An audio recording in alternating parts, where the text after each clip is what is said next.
If you've been complaining about someone pretty recently, that's a potentially active vibration. If you've been worried about the oil spill, that's a potentially active vibration. If you've been basking about something that you are enjoying, that's a potentially active vibration. So now you're walking out, you're not a pure vibration, you're not really only in sync with your source energy, you've got a whole lot of potentially active vibrations going on within you, which means there are a lot of potentially active rendezvous points around every corner where you go, because all this stuff's active within you, or could potentially be. You see, you haven't practiced yourself way over there. You've practiced yourself sort of all over the place. So almost anything could happen in the beginning of this. And so maybe it's something that doesn't please you. Now the question is, what do you do next?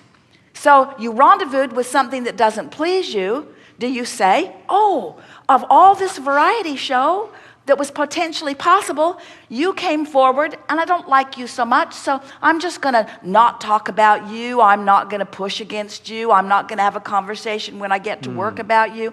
I'm going to let you fade further into the background, but in order to do that, I've got to bring something else into the foreground, because nothing goes into the background until something else comes into the foreground. So now, if you try to find something positive about that, you probably won't. It'll probably just amplify its negative to you.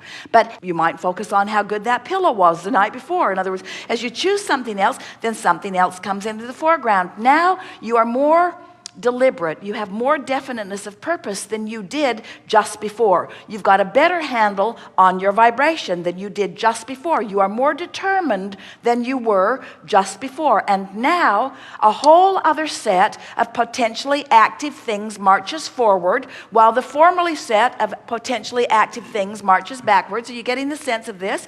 Your point of attraction has shifted, and now a whole different spectrum of a whole different set of personality traits, maybe even a whole different set of people, is now available for your rendezvous point. So now you're moving through your experience, and there you are. You're percolating that vibration. You're sending it out to the universe. The law of attraction is lining up things that match what's active within you. So now something else comes forward, and you get to decide, is this good feeling enough for me? Should I stop and pause and make it even more active? Or is that yet another thing that I would just as soon marches into the background of my vibration?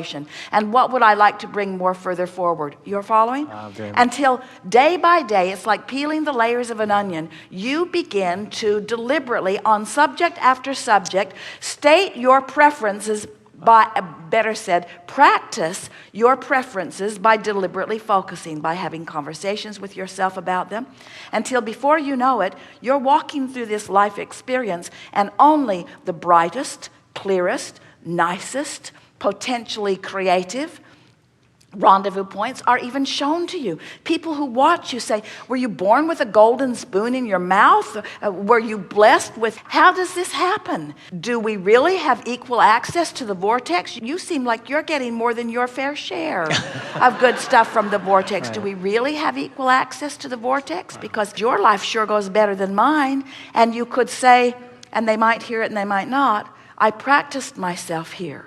I, little by little, brought to the foreground more good-feeling things, and just let the not good-feeling things decompose from inactivity in my vibration.